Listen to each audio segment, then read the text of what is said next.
ओम श्री गणेशाय नमः। मित्रों, आज बुधवार का दिन है। आप सभी का दिन शुभ और मंगलमय हो। आज बुधवार के दिन आप सभी सुनेंगे बुधवार व्रत कथा। बुधवार का दिन भगवान बुद्ध देव और साथ ही भगवान गणपति को समर्पित होता है।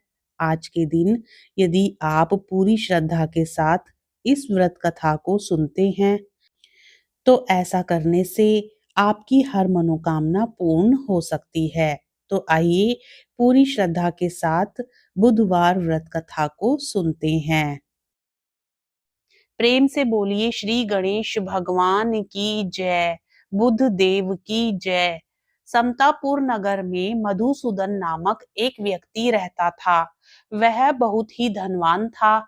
मधुसूदन का विवाह बलरामपुर नगर की एक सुंदर लड़की संगीता से हुआ था। एक बार मधुसूदन अपनी पत्नी को लेने बुधवार के दिन बलरामपुर गया। मधुसूदन ने पत्नी के माता-पिता से संगीता को विदा कराने के लिए कहा। माता-पिता बोले, बेटा आज बुधवार है, बुधवार को किसी भी शुभ कार्य के लिए यात्रा नहीं करते। लेकिन मधुसूदन नहीं माना। उसने ऐसी शुभ अशुभ की बातों को ना मानने की बात कही। दोनों ने बैलगाड़ी से यात्रा प्रारंभ कर दी। 2 कोस की यात्रा के बाद उसकी गाड़ी का एक पहिया टूट गया। वहां से दोनों ने पैदल ही यात्रा शुरू की।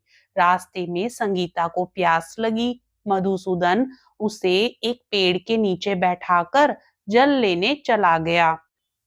थोड़ी देर बाद जब मधुसूदन कहीं से जल लेकर वापस आया तो वह बुरी तरह हैरान हो उठा, क्योंकि उसकी पत्नी के पास उसकी ही शक्ल सूरत का एक दूसरा व्यक्ति बैठा था। संगीता भी मधुसूदन को देखकर हैरान रह गई। वह दोनों में कोई अंतर नहीं कर पाई। मधुसूदन ने उस व्यक्ति से पूछा, तुम कौन हो और मेरी पत्नी के पास क्यों बैठे हो? मधुसूदन की बात सुनकर उस व्यक्ति ने कहा, अरे भाई, यह मेरी पत्नी संगीता है। मैं अपनी पत्नी को ससुराल से विदा करा कर लाया हूँ। लेकिन तुम कौन हो जो मुझसे ऐसा प्रश्न कर रहे हो? मधुसूदन ने कहा, तुम जरूर कोई चोर या ठग हो।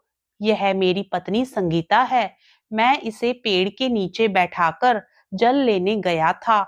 इस पर उस व्यक्ति ने कहा, अरे भाई, झूठ तो तुम बोल रहे हो। संगीता को प्यास लगने पर जल लेने तो मैं गया था। मैंने तो जल लाकर अपनी पत्नी को पिला भी दिया है। अब तुम चुपचाप यहाँ से चलते बनो, नहीं तो किसी सिपाही को बुलाकर तुम्हें पकड़वा दूंगा। दोनों एक दूसरे से लड़ने लगे।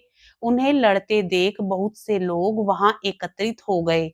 नगर के कुछ सिपाही भी वहां आ गए। सिपाही उन दोनों को पकड़कर राजा के पास ले गए। सारी कहानी सुनकर राजा भी कोई निर्णय नहीं कर पाया। संगीता भी उन दोनों में से अपने वास्तविक पति को नहीं पहचान पा रही थी। राजा ने दोनों को कारागार में डाल देने के लिए कहा।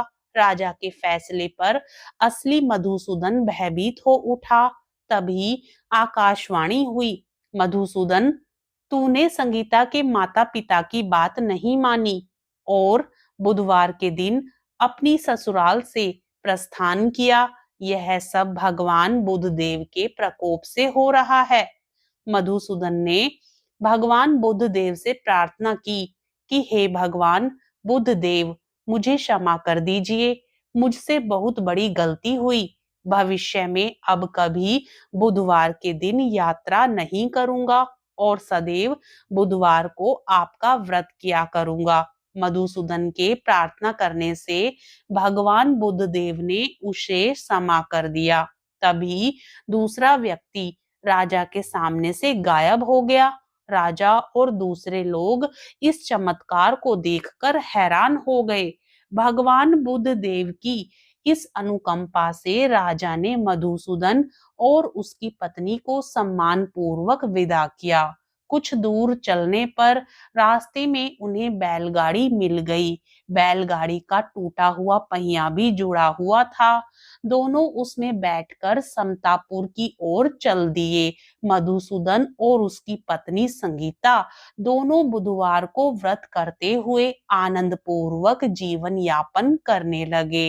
इस तरह भगवान बुद्ध देव की कृपा से उनके यहाँ खुशियां बरसने लगी।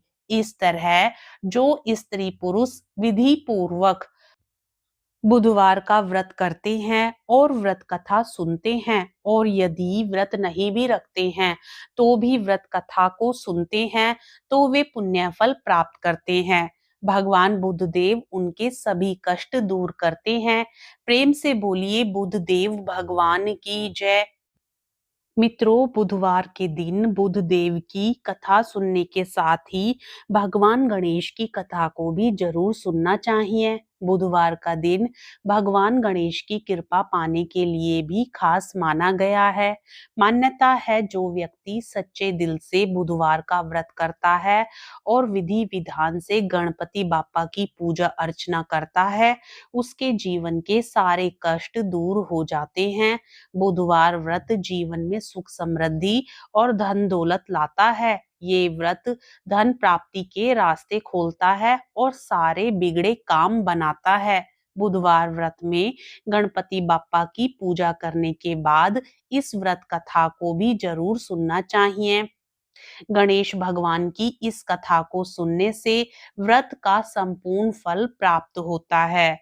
पौराणिक कथा के अनुसार एक बुढ़िया माई थी। वह रोजाना गणेश भगवान की मिट्टी की मूर्ति बनाती थी और पूजा करती थी। लेकिन वो रोज गणेश भगवान की मिट्टी की प्रतिमा बनाती थी और वो रोज ही गल जाती थी। उसके घर के सामने एक बार किसी सेठ जी का मकान बन रहा था। बुढ़िया माई ने मकान बनाने वाले कारीगरों से बोला, भाई, मेरे मिट्टी के बनाए गणेश जी रोज गल जाते हैं। आप मुझे पूजा के लिए पत्थर से एक गणेश जी बनाकर दे दो तो आपकी अति कृपा होगी। मकान बनाने वाला कारीगर बोला, माई, जितनी देर में हम तुम्हारे लिए गणेश जी बनाएंगे उतनी देर में हम दीवार पूरी कर देंगे। बुढ़िया ये सुनकर दुखी मन से अपने घर वापस आ गई। दीवार पूरी करते करते कारीगर को शाम हो गई, लेकिन दीवार पूरी ना हो सकी। कारीगर जितनी बार दीवार बनाए उतनी बार वो टेढ़ी हो जाती थी। शाम को जब सेठ जी आए तो उन्होंने कहा कि आज कुछ भी काम नहीं किया। तब मकान बनाने वाला एक कारीगर सेठ जी के पास गया और उसने बुढ़िया माई वाली सारी बात बताई। तब सेठ जी ने बुढ़िया माई के घर गए और उनसे कहा कि माई, तुम हमारी दीवार सीधी कर दो तो हम तुम्हें एक सोने के गणेश जी बनवा कर दे देंगे। मित्रों, भगवान तो अंतर्यामी होते हैं। जब भगवान गणेश जी ने सेठ जी की यह बात सुनी तो वे प्रसन्न हो गए और उन्होंने सेठ जी की दीवार सीधी कर दी। सेठ जी ने प्रसन्न मन से बुढ़िया माई को सोने के गणेश जी बनवा कर दिए। इस प्रकार बुढ़िया माई भी बहुत प्रसन्न हुई। हे विनायक जी महाराज, जैसे आपने सेठ जी की दीवार सीधी करी, वैसे ही हमारे भी सभी कार्य सीधे करना। कथा कहने वाले, कथा सुनने वाले सभी के मनोरथ पूर्ण करना। प्रेम से बोलिए श्री गणेश भगवान की जय। जय गणेश जय गणेश जय गणेश देवा, माता जाकी पार्वती पिता महादेवा। एक दंत दयावंत चार भुजाधारी, माथे सिंदूर सोहे मूस की सवारी। जय गणेश जय गणेश जय गणेश देवा, माता जाकी पार्वती पिता महादेवा। पान चढ़े फूल चढ़े और चढ़े मेवा, लडुअन का भोग लगे संत करे सेवा। जय गणेश जय गणेश जय गणेश देवा, माता जाकी पार्वती पिता महादेवा। अंधन को आंख देत कोढ़िन को काया, बांझन को पुत्र देत निर्धन को माया। जय गणेश जय गणेश जय गणेश देवा, माता जाकी पार्वती पिता महादेवा। सूर शाम शरण आए सफल कीज सेवा, माता जाकी पार्वती पिता महादेवा। जय गणेश जय गणेश जय गणेश देवा, माता जाकी पार्वती पिता महादेवा। दीनन की लाज राखो शंभु सुतकारी, कामना को पूर्ण करो जाऊं बलिहारी।